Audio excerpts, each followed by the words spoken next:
አሰላሙ አለይኩም ወረህመቱላሂ ወበረካቱ። ሰላም ጤና ይስጥልኝ። ውድና የተከበራችሁ የቻናል ቤተሰቦች እንደምን አላችሁ? ያለው አልሐምዱሊላህ። ለዚህ ቻናል አዲስ የሆናችሁ ሰብስክራይብ ያደረጋችሁ ቤተሰብ ሆኖ እንዲሁም ነባሮቹ ሸር ላይክ በማድረግ አበረታቱኝ። ዛሬም እንግዲህ እንደተለመደው በአዲስ ቪዲዮ ተመልሼ መጥቻለሁ። እስከ ቪዲዮ ፍጻሜ ድረስ አብራችሁ የተሆነ ዘንድ በአክብሮት ጋብዣችኋለሁ። በባለፈው ክፍል እንግዲህ ያው ዛሬ የመጣሁት በድራማ ነው። በባለፈው ክፍል እንግዲህ እንዳየነው የአቶ አምነን ቤት ተቃጥሎ ነበረ። ሲፈን ተብዬዋ ተንኮለኛ እንግዲህ ቤቱን አያይዘዋለች። እናም በቀሏን የእናቷን በቀል እየተበቀለች ይገኛል። እንግዲህ መጀመሪያ ያ ወይዘሮ ሰምሃልን ገደለቻት። በመቀጠል እንግዲህ አቅዲያ ያው ድርጅቱንም አክስረዋለች። ቤታቸውንም አቃጥለዋለች። እንግዲህ በሚቀጥለው ምን እንዲያሰበች አብረን የምናየው ይሆናል። እናም እንግዲህ እሷም አብራ ልክ እንደ ሰዎቹ ምንም እንዳላወቀና ምንም እንዳላደረገ ሰው ተንሰቅስቃ እያለቀሰች እንደውም ከቤቱ ውስጥ ካሉት ሰዎች በጣም ያዘነችና የተጎዳች መስላ ተንሰቅስቃ እያለቀሰች ነበረ። አቶ አምነን ሁልጊዜም ቢሆን እኔ ከጎንህ ነኝ፣ ባስፈለኩ ሁሉ በየትኛውም መከራህና ችግርህ ጊዜ ከጎንህ ነኝ እያለ አምነንን አጽናናችው። አምነን አሁንም ቢሆን ምንም የጠረጠረው ነገር የለም። በእርግጠኝነት ከመካከላችን ይህንን ተንኮል ይሰራል ብሎ በጭራሽ አላሰበም።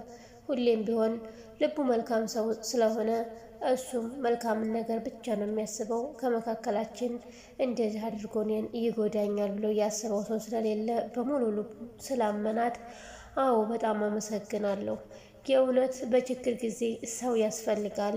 እናንተ ባትኖሩ የእናቴ መሞት፣ የድርጅቴ መክሰር፣ የቤቴ መቃጠል በእስኪ ከማን ጋር ችለው ነበር፣ ከማን ጋር አሳልፈው ነበር እያለ እነሱን ማመስገን ጀመረ።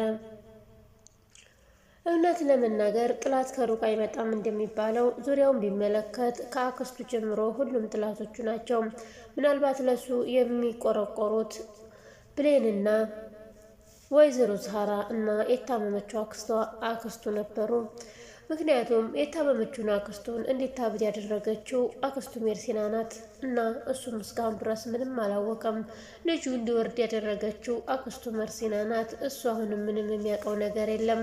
ያገባት ጄሪ ተብዬዋ ሳትቀር እናቱ ታማ ሆስፒታል እንድትገባ ያደረገቻት እሷ ነበረች። አቶ አምነን መቼም ቢሆን ዙሪያውን አልተመለከተም። ጉዳቱ እየቀጠለበት ሄዷል። መጨረሻውስ ምን ይሆን? እናም እንግዲህ እሱ እናንተ ባትኖሩ እዚህ ጋር አልገኝም ነበር፣ እኔ እንጃ ሀዘኔን ራሱ እንዴት መቋቋም እንዳለብኝ አላቅም ነበር እያለ እነሱን ማመስገኑን ቀጥሏል። ብሌንም አቶ አምነን በቃ አሁን ተረጋጋ፣ አንተ አትዘን። በእርግጣው አሁን ማረፊያ አግኝተናል። ነገር ግን ይህ ማረፊያችን እንደ ድሮው እንደ ቤተሰቦች ቤት ላይ ሆነልህ ይችላል፣ ግን ያው ሚዲያ ላይ አልቀረንም አይደል? ስለዚህ ራስን አረጋጋ። አንተ ጭንቀት አትወድም፣ ስለዚህ ራስን አረጋጋ አለችው። አምነንም ግን በጭራሽ ራሴን ማረጋጋት አልችልም፣ እንዴትስ ብዬ ነው የምረጋጋው ብሎ ለቅሶውን ቀጠለ። ወይዘሮ ዛህራ ጋር ሄዶ ወይዘሮ ዛህራ ይሄ መጥበህ ይሄ ኩሽና ተስማማሽ? ማለቴ እንደ እናቴ ኩሽና ይመቻል ለምደሽዋል ሲላት፣ መቼም ቢሆን እንደ እናትህ ኩሽና ሊሆንልኝ አይችልም። የእናትህ ኩሽና እኮ ከእናትህ ጋር እድሜ ልክ ኖሬበታለሁ ማለት ነው። ምን አለ ብቻ ለእናትህ ውለታዬን ሳልመልስ ሞት ቀደመኝ አለችው። ግን ይህ ቤት ክፉ ነው ማለት አይደለም፣ በጣም ውብ ቤት ነው። ነገር ግን የለመዱት ነገር ሁሉም ይናፍቃል ስትለው፣ እውነት ነው ለካ ቤትም እንደ ሰው ይናፍቃል አለ። አዎ እውነት ነው፣ ቤትም አካባቢም ሰፈርም ልክ እንደ ሰው ይናፍቃል። እና አሁንም አቶ አምነን ቤቱ ናፍቆታል። እና መጨረሻው ምን ይሆን? እንግዲህ አሁን ያረፉበት ቤት የአቶ አምነን የአያቱ ቤት ነው። የአቶ አምነን አያት ከውጭ መጣች።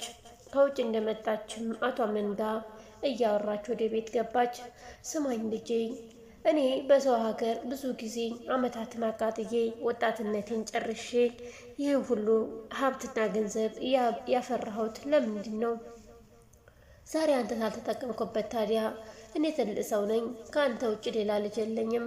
ስለዚህ ይህ ቤት ያንተ ነው። ካሁን በኋላ ምንም ነገር እንዳታስብ ድጋሜ አይከራይም፣ አንተም ከዚህ አትሄድም አለችው። ሀያትየውም እንግዲህ እንደዚህ ስትለው አቶ አምነንም ሀያቴ አንቺ እኮ ለኔ ያስበሽ እንደሆነ ይገባኛል፣ ነገር ግን ደግሞ ይህንን ማድረግ አልችልም። ለጊዜ መጠለያ ካገኘን ብቻ ለወደፊቱ እናስተካክለዋለን፣ ችግር የለውም አላት። አያትየዋም ይህ ቤት ይህ ገንዘብ ያንተ ነው፣ የትም አትሄድም ብለዋለች። እንግዲህ እዛ ቤት ይቀጥሉ ይሆን ወይስ አቶ አምነን ሌላ ቤት ገዝቶ ይወጡ ይሆን? የአምነን አያት ግን ሜርሲን በጣም ጠርጥራታለኝ። ከታች እስከ ላይ አተኩራ እያየቻት ነው። ምናልባት በውስጧ እንግዲህ ይቺን ሴት አልወደድኳትም፣ ይቺ ሴት የሆነች አቃጣሪ ነገር ናት፣ ይቺ ሴት የሆነችው ተንኮል የሰራችው ነገር አለ እያለች እያሰበችም ይሆናል። እና ይቺ አሮጊት ለምንድን እንደዚህ የምታይ እያለች ሜርሲን በጣም ፈርታለች። እናም እያስመሰለች ከቢሌን ጋር እኔ እኮ ወይዘሮ ሰምሃልን በጣም መወዳት ነበረ፣ ተመዋደዳችን የተነሳ አንድ ልብስ ለሁለት ነበር የምንለብሰው እያለ ውሸቷን ጉራዋን እያወራቻት ነበረ። ኧረ እባክሽ እንደዚህ ተዋደዱ ነበር እንዴ እያለች እሷም መልስ ሰጠቻት። ነገር ግን ከመጀመሪያው ጀምሮ ወይዘሮ ሙርሰላን ለማጥፋት ተነስታ ነበረ። ያው በስተመጨረሻም እንግዲህ ሞተችላት እንጂ እና አያትየዋም በጣም ጠርጥራታለች። የአቶ አምነን ጓደኛ ቃልም እኔ የምልህ አምነን ግን እንዴት ነው የሆነ ነገር አገኘህ? የምጠረጥረው ነገርስ አለ ብሎ ሲነግረው የምጠረጥረውማ ነገር ምልክት ቢሆን ሁሉንም ሰው ጠርጥሬ ያለሁ፣ ግን ማን ነው ያደረገው ብዬ ማን ላይ ልጫ ነው አለው። እኔ የምልህ ግን ይሄ ነገር መጀመሪያ ማስጠንቀቂያ ሲሰጡን በዛው የሚተውን መስሎህ ነበር እንዴ? መጀመሪያ እጅ ላኩልህ፣ የተቆረጠ እጅ ላኩልህ፣ እናትህን ገድሏት፣ ልጅህን አስወረዱብህ፣ አሁን ደግሞ ቤቱን አቃጠሉት። በዚህ የሚያቆም ይመስልሃል እንዴ? አስብ እንጂ አምነን ምን ሆነህ ነው? ለምንድን ነው የማታስበው ሲለው ቃል ጓደኛዬ በጭራሽ ጭንቅላቴ ማሰብ አልቻለም፣ በጣም ተወዛግቤ ያለሁኝ አለ። የምጠረጥራቸው ሰዎች በጣም ብዙ ናቸው፣ ግን ማን ነው ብዬ ማን ላይ ልወስን በማለት መለሰለት። አቶ አምነን እነማንን ጠርጥሮ ይሆን? የአቶ አምነን አያት እንግዲህ የአምነን ሚስት የትኛዋ ናት ብላ ጀሪን ካስጠራቻት በኋላ ወደ ክላሷ ይዛ ገብታ ስሚኝ፣ ነግሬሻለሁኝ አንቺ አምነን ለእኔ ከስጋዬን ከነፍሴ በላይ የምወደው ልጄ ነው።